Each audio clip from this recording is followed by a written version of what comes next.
Olá, pessoal, tudo bem com vocês? Aqui quem vos fala é o professor Helder, vosso professor de Física.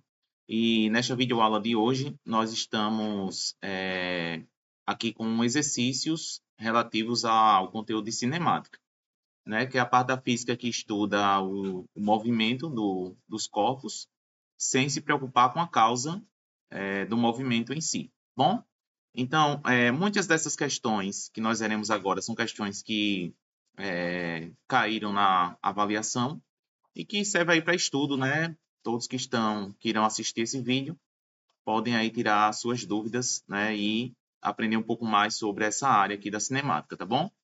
Bom, a primeira questão é uma questão que vai tratar acerca da notação científica e também da ordem de grandeza, tá bom? Tem até um vídeo no nosso canal que eu já ensino como fazer, né, a notação científica e ordem de grandeza.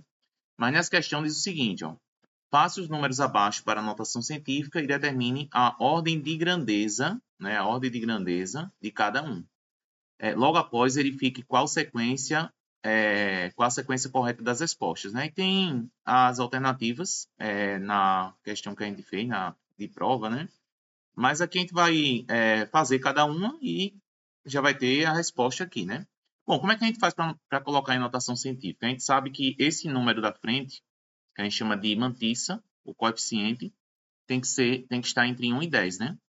Ou seja, pode ser maior ou igual a 1 e menor que 10. Então, tem que andar aqui a vírgula, uma casa, duas, três casas, né? Porque fica 9,2. Então, aqui vai ficar ó, 9,2 vezes. Como eu andei três casas para a direita, fica 10 a menos 3. Aí você pergunta, professor, para onde vai o 10 a menos 5? Você repete. Você faz como se ele não existisse, tá? Agora sim, você vai fazer o jogo de potência, né? Porque aqui vai ficar, você repete o 9,2 e aqui o jogo de potência repete a base e você vai fazer aqui a soma dos expoentes, né? Vai ficar menos 3 mais menos 5 menos 3 menos 5, né? Sinais iguais, soma e conserva o sinal. Então ficaria 10 a menos 8. Aí como é que a gente faz para obter a ordem de grandeza? Se esse número for maior que 5,5, então a gente soma 1 no expoente, né? Então, se eu somar 1 aqui no menos 8 mais 1, fica quanto? Menos 7, né? Então, a ordem de grandeza aqui, ó, é 10 a menos 7. A ordem de grandeza é só a potência que está aqui no final, beleza? Então, a regrinha é, se for acima de 5,5, você soma 1. Se for abaixo de 5,5 ou 5,5, você permanece com a potência do jeito que está, né? Que seria, nesse caso, 10 a menos 8. Existem alguns livros também que usam a média que a gente chama de o padrão geométrico, né? Aí tem o número 3,16, que é a raiz de 10. Então, usa-se menor igual a 3,16, permanece acima, você aumenta o expoente em 1, né? Aqui a gente usa uma média usual, né? Então, existem essas duas formas, tá bom? Mas a gente vai usar a regra do 5,5, não a regra do 3,16, que é a raiz de 10, né? O 320, esse aqui é muito fácil, né? Então, teve alguns que foi um pouco difícil, né? Que nem a letra A, mas esse, gente, ó, quando a vírgula não aparece, você já sabe que ela está no final aqui, né? Então, vou andar uma casa, duas casas para a esquerda. Então, para a esquerda, fica 3,2 vezes 10. Como andei duas casas para a esquerda, 10 ao quadrado. E a ordem de grandeza vai ser o quê? 10 ao quadrado. Somente o 10 elevado a 2, porque esse número da frente é menor do que 5,5. Beleza? Então, essa aqui foi fácil, né? Essa outra, a vírgula está aqui. Eu vou andar uma casa, duas, três, quatro, cinco, seis casas, né? Então, foram 6 casas para a direita. Então, 7 vezes 10. Quantas casas foram para a direita? 6. Então, fica menos 6, porque quando é para a direita, o expoente fica negativo, né? E para a esquerda, você soma, né? Então, mais uma vez, aqui a gente já pode determinar a ordem de grandeza. Ó, note que o número 7, ele é maior do que 5,5. Sim ou não? Com certeza é, né? 7 é maior do que 5,5. R$7 é mais do que R$5,50, né? Podemos dizer assim. Então, você vai somar 1 no expoente. Então, fica 10 elevado a menos 5. Lembre, menos 6 mais 1, sinais diferentes, subtrai e conserva o sinal do maior. Fica menos 5. Beleza? Menos 5. Então, essa aqui foi a nossa letra C. E a letra D, vamos ver lá. Ó, aqui, quando a vírgula não aparece, ela está no final, né? Então, vão dar 1, 2, 3, 4, 5, 6 casas. 6 casas para a esquerda. Fazer essas voltinhas aqui para o lado esquerdo, às vezes é um pouco ruim, né? 3, 4, 5, 6. Porque não fica tão bonitinho. Agora ficou. Então, foram 6 casas para a esquerda. Então, fica 1,22. Note, eu só não preciso escrever os outros zeros, né? Os outros zeros não precisam. Mas até o número que é diferente de zero, você precisa. 1,22. Eu andei 6 casas para a esquerda. 10 a sexta. Professor, o 10 a quinta, eu vou fazer o quê? Vou repetir, né? Vou colocar ele lá no final. Tá certo? Eu repito ele. 10 elevado a quinta. Aí agora eu continuo a minha conta, né? 1,22 eu repito. 1,22 vezes 10. Aí somos expoentes. 6 mais 5. 6 mais 5. Todo mundo sabe que é 11. 11, tá? Então, minha ordem de grandeza vai ser 10 elevado a 11. Não muda em nada, porque o coeficiente que está aqui é menor do que 5,5. Então, a ordem de grandeza, que é somente a potência, né? Quando ele pede aqui a ordem de grandeza, é somente essa potência final. Então, a ordem seria o quê? Vamos lá. A ordem seria aqui, 10 a menos 7, 10 a 2 ao quadrado, 10 a menos 5, 10 elevado a 11. Então, a ordem seria essa, né? 10 a menos 7, depois 10 elevado ao quadrado, depois 10 elevado a menos 5, e por último, o 10 elevado a 11. Certo? Então, tá aí a resposta dessa primeira alternativa. Vamos para a próxima. Um automóvel aproxima-se de um paredão, como ilustra a figura. É incorreto afirmar que, bom, se o carro está se aproximando do paredão, para lá, se aproximando, né? Você nota a velocidade para esses tracinhos aqui atrás, ó. Beleza? Então, significa que o carro está se movimentando em relação ao paredão e o paredão também está se movimentando em relação ao carro. Certo? Então, a letra A. O automóvel está em movimento em relação ao paredão. Certo? Está certo. Letra B. O paredão está em movimento em relação ao automóvel. Também está certo, porque nesse caso aí é simétrico, né? Se o carro está se movimentando em relação ao paredão, o paredão também está se movimentando em relação ao carro, né? Então, as duas primeiras são corretas, né? Mas eu quero a incorreta. Incorreta. Tá bom? Então, o paredão está em repouso em relação ao solo. Perfeito. Tá, ele está parado, não está se movimentando em relação ao solo. D. O motorista está em repouso em relação ao automóvel, mas em movimento em relação à superfície da terra. Também está certo. E a única que está errada é a letra E. O paredão está em repouso em relação ao automóvel. Não, que o automóvel está se movimentando em relação ao paredão, então o paredão também está se movimentando em relação ao automóvel. Então a falsa seria a letra E. Próxima. Um carro vai do quilômetro 20 ao quilômetro 150. Determine, ficou duas vezes determina, o deslocamento e o tipo de movimento. Vamos lá. Na letra A, eu quero o deslocamento. Gente, quando você for fazer uma questão como essa, escreva a equaçãozinha, ó, ΔS, que é o deslocamento, é o S final menos o S inicial. Tem gente que já quer colocar direto a resposta. Professor, direto, 50, 150 menos 20. Não, faz a continha, substitui, né, bonitinho, para ficar um negócio organizado, né? Então, é a posição final, 150, menos a inicial, que é 20. Aí, 150 menos 20 dá 130 quilômetros. Então, eu já poderia cancelar essa aqui, ó. Tá errada. Essa aqui também. Então, só tem uma opção que tem o 130 positivo, né? Então, já saberia que seria a letra A. E como o ΔS é positivo, o movimento ele é progressivo, né? Então, tá aí, né? a resposta certa seria a letra A. Essa aqui foi fácil porque você já ia por exclusão e já iria cancelar as outras, né? Note, o movimento é progressivo quando o carro está no mesmo sentido da trajetória. Geralmente para a direita, né? A gente escreve a trajetória para a direita. Então, quando ele está para a direita, é progressivo. Quando está para a esquerda, é retrógrado, tá? A letra B, não vou precisar escrever aqui a letra B, porque já tem a resposta aí, né? Não precisa, mas seria progressivo, tá bom? Vamos lá para a quarta questão agora. Essa quarta questão, teve muita gente que fez confusão. Ele diz, no trajeto em que um móvel parte do ponto A, então ele começa no ponto A, aqui, ó, vai até o ponto B, ele vai para o ponto B, onde se segue para o C. Então, depois ele vai para o C. Então, é assim, né? Então, sai do A para o B, do B para o C. Tem que saber fazer a leitura direitinho.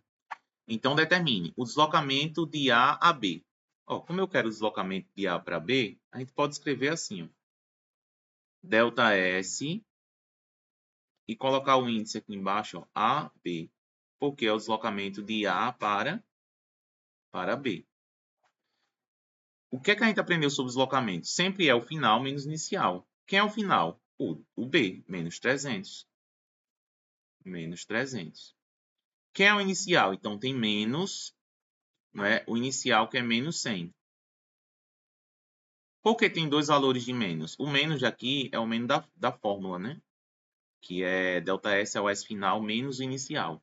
O S final é menos 300 e o inicial é menos 100. Então, tem que ter os menos, né? Então, aqui vai ficar, ó, menos 300. Cadê? Menos 300.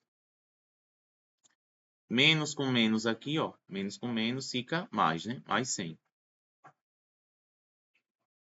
Mais 100. Menos 300 mais 100 é igual a menos 200 metros. Então, letra A já se foi. Letra B.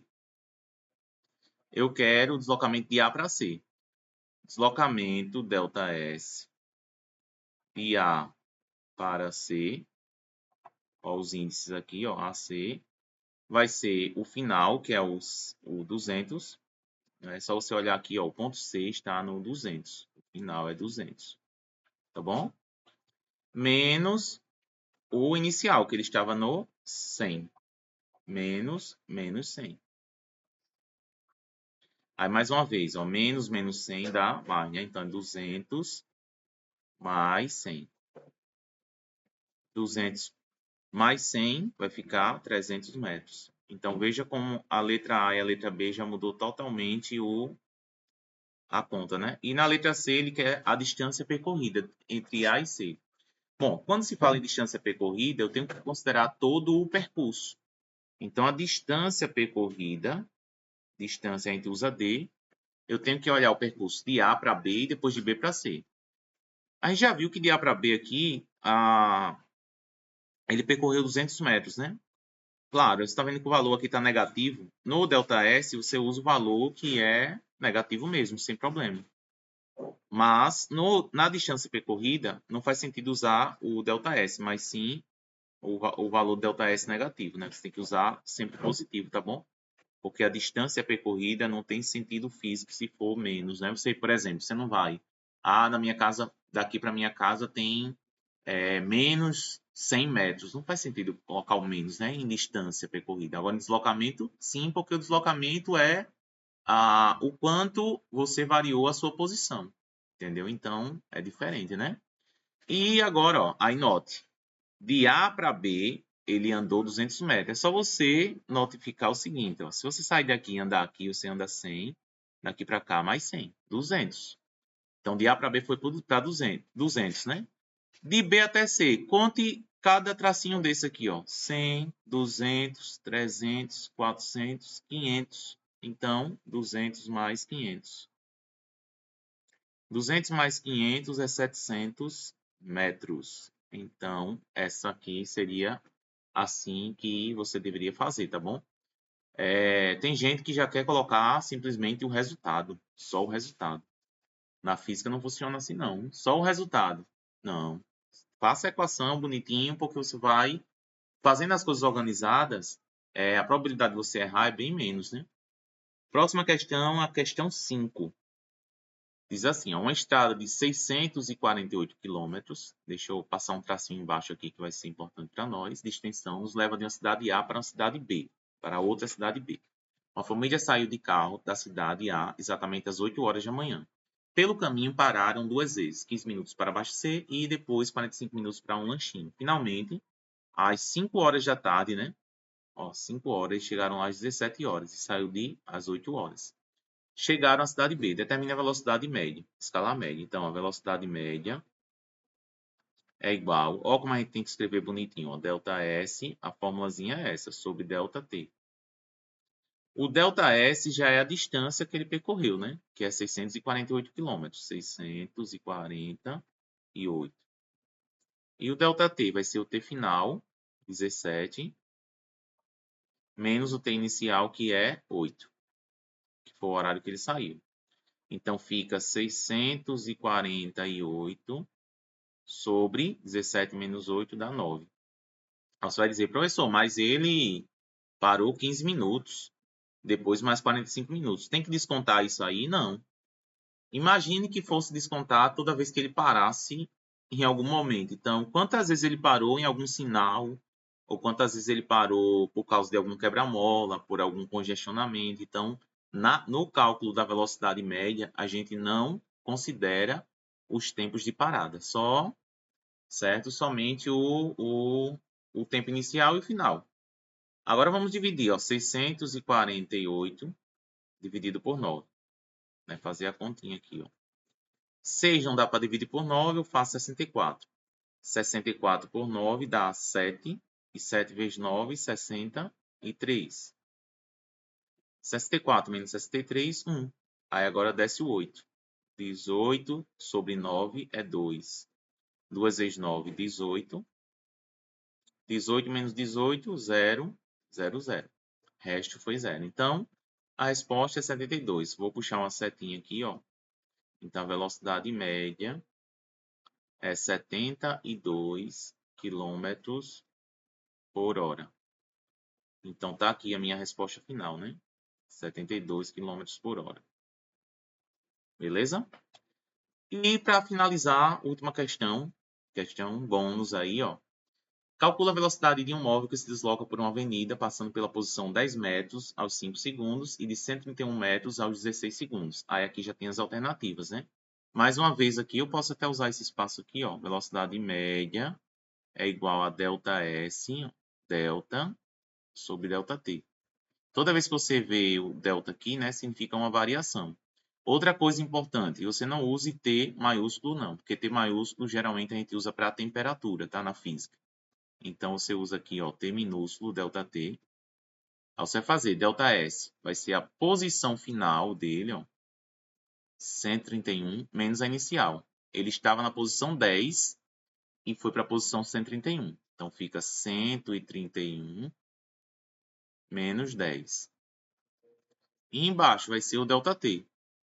Ao ΔT, deixa eu fazer de outra coisinha. O ΔT, ele sai dos 5 segundos e vai para os 16 segundos. Então, ficaria 16 menos 5, né? 16 menos 5. 131 menos 10 dá 121. E 16 menos 5 vai dar 11. 121 sobre 11, ó, 11 vezes 11 é 121. Então, dá 11 metros por segundo. Ó, então, aqui seria a resposta, a letra A. Suponha que na questão não tivesse a resposta em metros por segundo, tivesse em quilômetros por hora. Como é que eu faço para transformar em quilômetros por hora? Para transformar em quilômetros por hora, de metros por segundo para quilômetros por hora, eu tenho que multiplicar por 3,6.